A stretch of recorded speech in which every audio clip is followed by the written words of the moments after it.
हाँ जी, तो एक पेपर है जो बच्चों को, चाहे बोथ ग्रुप वाले हो चाहे ग्रुप 2 वाले हो भाई, जो सबसे ज्यादा परेशान लगता है और जिसको मैं भी एग्री करता हूं, वो है हमारा मैनेजमेंट अकाउंटिंग, जो कि पूरे सीएमए का सबसे डिफिकल्ट चैप्टर सब्जेक्ट में से एक है और ये रातों की नींद उड़ा देता है। लेकिन आज मैं आ गया हूं आपके इसके पेपर का पोस्टमार्टम लेकर। जी हाँ, जिसके अंदर मैं आपको बताऊंगा कि कौन से एग्जाम में कौन से चैप्टर से कौन से टॉपिक से क्वेश्चन आया और आगे क्या एक्सपेक्ट कर सकते हैं, सब कुछ बताऊंगा इस वीडियो के अंदर। भाई वीडियो के अंदर मुझे चाहिए भर भर के लाइक और कमेंट्स। और आई होप आपको अभी तक मैनेजमेंट अकाउंटिंग की फ्री क्लासेस मिल गई हैं। जिनको भी नहीं मिली है प्लीज जाकर इस नंबर पर भेज दीजिएगा।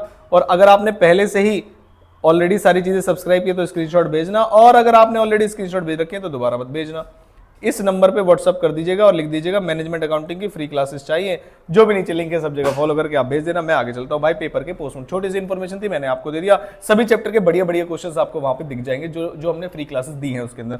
डिटेल एनालिसिस में हमने जो एनालिसिस बनाया वो जून 2023 से लेकर जून 2025 तक बनाया है। नेक्स्ट दिसंबर 2025 होगा, जिसको लेकर छोटी सी प्रेडिक्शन भी करेंगे क्या क्या आ सकता है, जो आप खुद करेंगे। जी हाँ, जो आप खुद करेंगे। कैसे सर, स्टार्टिंग से बात करूं जून 2023 वाले एग्जाम में, तो ये आपका कॉस्ट अकाउंटिंग और मैनेजमेंट अकाउंटिंग का डिफरेंस आया, फिर एबीसी आया, फिर स्कोप ऑफ मैनेजमेंट अकाउंट आया, फिर एबीसी आया, फिर मैनेजमेंट अकाउंटिंग वर्सेस आपका कॉस्ट अकाउंटिंग आया, फिर एबीसी आया, फिर cost accounting versus management accounting आया, फिर एबीसी आया, फिर आपका फंक्शंस ऑफ मैनेजमेंट आया और एबीसी आया, कॉर्पोरेट अकाउंटिंग आया। अब प्रॉब्लम क्या हो रही है इसका सर, कि डिफरेंस वाला बार बार दो बार भी तो आ गया, तो इसका मतलब पहले वाले में से तो टॉपिक वही रहने वाला है, मतलब थ्योरी ही आने वाली है। तो इसका मतलब 3 से 4 टॉपिक अगर आप अच्छे से याद कर ले, इंट्रोडक्शन वाले चैप्टर से ही है सारे टॉपिक्स को, तो आपका पहला वाला क्वेश्चन प्लस एबीसी सॉर्टेड है। और एबीसी में मैं आपको बताऊं जनरली कोई प्रॉब्लम होती नहीं है। एबीसी के अंदर प्रॉब्लम क्या होती है, जिनकी ओवरहेड्स वीक होती है उनको एबीसी में प्रॉब्लम आती है। बताओ बात सही है या नहीं? तो मेरे हिसाब से एबीसी में वैसे कोई दिक्कत वाली बात नहीं है, लेकिन अगर आपके ओवरहेड्स वीक है इसलिए आपको प्रॉब्लम आ रही होगी। और फ्री क्लासेस में अगर आपको एबीसी दिखाई ना दे तो नीचे एबीसी कॉस्टिंग कमेंट कर देना, मैं वन शॉट एबीसी का यहीं पर अपलोड कर दूंगा, ताकि आप आसानी से पहला वाला जो क्वेश्चन उसे रेडी करें। थ्योरी को पूरा पढ़ के जाइएगा और प्रैक्टिकल भी करिएगा, तो फर्स्ट क्वेश्चन आपका इससे सॉर्ट हो जाएगा। नेक्स्ट आते हैं सर मार्जिनल कॉस्टिंग। भाई साहब मार्जिनल कॉस्टिंग आपका जो ग्रुप 2 वाला है ना, उसमें डिसीजन मेकिंग है, हलवा नहीं है। तो ये जो 14 नंबर का क्वेश्चन आता है ना, ये बिल्कुल भी हलवा नहीं है भाई। अगर इसमें आपकी प्रैक्टिस होगी, डिसीजन मेकिंग आती होगी तो सॉल्व होगा, वरना नहीं होगा और बड़ा क्वेश्चन होगा। समझ में आएगा? तो अभी से होल्ड करके चलते हैं। लेकिन जो फोर्थ क्वेश्चन आएगा सर मार्जिनल कॉस्टिंग, ये जो पहला वाला है ना, ये ग्रुप 1 वाला है। ग्रुप 1 वाले का क्या मतलब है? मैंने कहा बेटा बीईपी वाला है, ये भी ग्रुप 1 वाला है, ये भी ग्रुप 1 वाला है। मतलब बेसिक बिल्कुल हलवा बेटा, डिजायर्ड सेल्स, पीवी रेशियो, ये सब इसमें दिक्कत नहीं आएगी आपको। लेकिन जो अगला वाला क्वेश्चन है उसमें अभी जो लेटेस्ट पेपर में आया वो डिफरेंशियल कॉस्ट वाला आया, ठीक है, ग्रुप 1 में। उसमें मार्जिनल कॉस्टिंग में इसमें डिसीजन मेकिंग वाला है, इसमें ये सिंपल वाला आया था। सॉरी, ये 2 क्वेश्चन सिंपल आए थे, आपको दोनों हो सकते थे। अगले वाला जिससे पिछले वाला अटेम्प्ट था उसके अंदर आपका मार्जिनल में एक्सपोर्ट ऑर्डर वाला एक क्वेश्चन आया था, फिर ये वाला फिर से सिंपल आ गया। दोनों ही क्वेश्चन सिंपल आ गए। तो भाई अगर भगवान का आपके ऊपर कृपा रही तो 2 क्वेश्चन सिंपल भी आ सकते हैं। और जो जून 2023 की अगर मैं बात करूं तो यहां पर एक ट्रांसफर प्राइसिंग वाला पॉइंट आया था और एक इंडिफरेंस वाला पॉइंट आया था। आई होप आपको इंडिफरेंस पॉइंट पता होगा। नेक्स्ट आते हैं फिफ्थ। मैंने आपको क्या बताया, मैंने कहा सर आप एक तो सेकंड क्वेश्चन की तैयारी करेंगे, मतलब जो आपके क्वेश्चन नंबर में मैं मार्क करता हुआ चलूंगा। सर मार्क कर दो, आप क्या चाहते हैं कि हम कौन कौन से क्वेश्चंस की तैयारी करें? मैंने कहा बेटा बिल्कुल मार्क करके चलूंगा, ग्रीन से मार्क करूंगा। आप क्वेश्चन नंबर सेकंड को तैयार करके चलेंगे, ठीक है। अभी के लिए क्वेश्चन नंबर 4 को और क्वेश्चन नंबर 5 को। बेटा बजट से कभी नहीं डरना।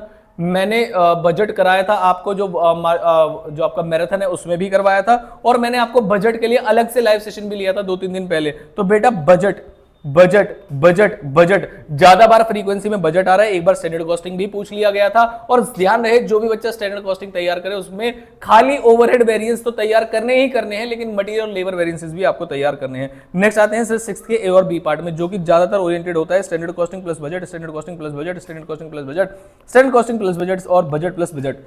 जी हाँ, बजट डोमिनेट करता है, ठीक है सर। हाँ, तो स्टैंडर्ड कॉस्टिंग में यहां पर सेल्स वेरिएंस पूछे गए थे, यहां पर स्टैंडर्ड कॉस्टिंग में मटेरियल वेरिएंस पूछे गए थे, यहां पर स्टैंडर्ड कॉस्टिंग में ओवरहेड वेरिएंस पूछे गए थे। और बेटा यहां पर मटेरियल वेरिएंस क्यों पूछे गए? क्योंकि सर इसमें स्टैंडर्ड कॉस्टिंग ऊपर पूछ लिया गया था, ठीक है सर। फिर ओवरहेड वेरिएंस और बजट में एक प्रोडक्शन बजट आपसे बनवा लिया गया था। अब देखो अलग से, अब मेरे बेटा देखो एक पेपर में बजट की रेलेवेंस देखो। सर ये तो हमें पता ही नहीं था। मैंने कहा बेटा देखो तो सही, ये बजट, ये बजट, ये बजट, ये budget, budget budget budget budget budget budget, भाई चारों तरफ बजट ने तबाही मचा रखी है। मार्जिनल कॉस्टिंग और बजट पे कोई बच्चा कमांड बनाए, लेकिन इसमें टाइम लगता है, इसलिए आप छोटे से चैप्टर्स को पकड़ लीजिए। अब आते हैं 7th के डिविजनल परफॉर्मेंस में 2 पॉइंट वाला, डिविजनल परफॉर्मेंस में ईवीए वाला, economic value added, divisional performance में ईवीए, डिविजनल परफॉर्मेंस में ईवीए और स्टैंडर्ड कॉस्टिंग में ईवीए। अब सर डिविजनल परफॉर्मेंस में डू पॉइंट तो मेरे हिसाब से आने नहीं वाला, तो प्रेडिक्शन क्या है सर? प्रेडिक्शन ये है कि ईवीए दोबारा रिपीट हो सकता है।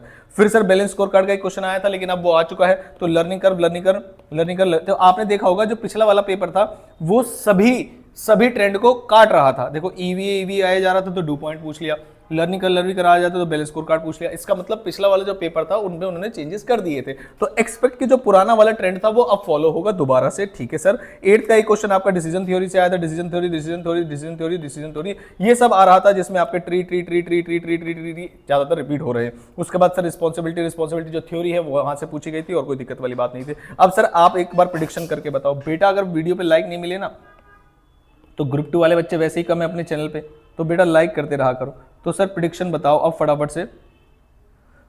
प्रेडिक्शन से अच्छा हम क्या करें सर, आप बताओ कि आपके हिसाब से इंपॉर्टेंट कौन से हमको इग्नोर नहीं करने हैं बेटा, वो वाले बता दो। ठीक है सर। लो देखो बेटा, देखो सबसे पहले बताओ। मैंने कहा बेटा एबीसी छोड़ के गए तो दिक्कत में आओगे। फिर बेटा दूसरा कौन सा वाला आ जाएगा आपका, मार्जिनल कॉस्टिंग ग्रुप 1 वाला। देखिए मार्जिनल कॉस्टिंग में अगर आप ग्रुप 1 वाला ढंग से नहीं पढ़ के गए तो आपको दिक्कत आ सकती है। और बेटा तीसरा चैप्टर आपका बजट है, अगर आपने छोड़ दिया तो बेटा पेपर में दिक्कत समझ लेना। और चौथा आपका स्टैंडर्ड कॉस्टिंग, अगर आपको ये अच्छे से आते हैं, है ना, स्टैंडर्ड कॉस्टिंग अगर आपको ये अच्छे से आते हैं तो आपको कहीं कोई दिक्कत नहीं आएगी। तो बेटा आंख बंद करके इन 4 चैप्टर्स को पीछे पकड़ लीजिए। ग्रुप 1 प्लस ग्रुप 2 दोनों वाले ही पढ़ो ना, डिसीजन मेकिंग भी पढ़ो, क्या दिक्कत आ रही है? तो एबीसी, मार्जिनल कॉस्टिंग, बजट और स्टैंडर्ड कॉस्टिंग, पूरा पेपर इसी से भरा हुआ दिखेगा आपको। साथ में थोड़ी सी थ्योरी कर लेना। नीचे जो डिविजनल परफॉर्मेंस वाले हैं वो छोटे चैप्टर्स से कर लोगे तो अच्छा है। किसी में दिक्कत हो तो नीचे कमेंट कर देना, मैं उसका वन शॉट अपलोड कर दूंगा। लेकिन बेटा मैनेजमेंट अकाउंटिंग का इससे अच्छा पोस्टमार्टम आपको नहीं मिलेगा, और ये मैं आपको अवेलेबल करा दूंगा नीचे टेलीग्राम के चैनल पे। आई होप आप यहां तक अगर वीडियो देख ली तो वीडियो को लाइक करके चैनल को सब्सक्राइब करके जरूर टेलीग्राम पे आइएगा, और टेलीग्राम पे आपको सारे पीडीएफ्स और लेक्चर्स वगैरह मिल जाएंगे। नीचे एक ऐप का लिंक है, वहां पर मैनेजमेंट अकाउंटिंग की फ्री क्लासेस उसी ऐप पर दूंगा मैं आपको। जो हमारी पेड क्लासेस है वो मैंने फ्री कर दी है मैनेजमेंट अकाउंटिंग के लिए, तो बेटा इस नंबर पे मैसेज करके आप उसे भी ले सकते हैं। आई होप ये आपको अच्छा लगा होगा। ग्रुप 2 के और किसी सब्जेक्ट के लिए आपको ऐसा पोस्टमार्टम चाहिए तो आप नीचे कमेंट कर सकते हैं और मैं आपके लिए वो अवेलेबल करा दूंगा। आई होप वीडियो अच्छी लगी होगी। मैं मिलता हूं आपसे अगली इसी इंपॉर्टेंट वीडियो के साथ। बिना लाइक किए मत जाइएगा। बहुत जल्द मिलता हूं। Thank you so much.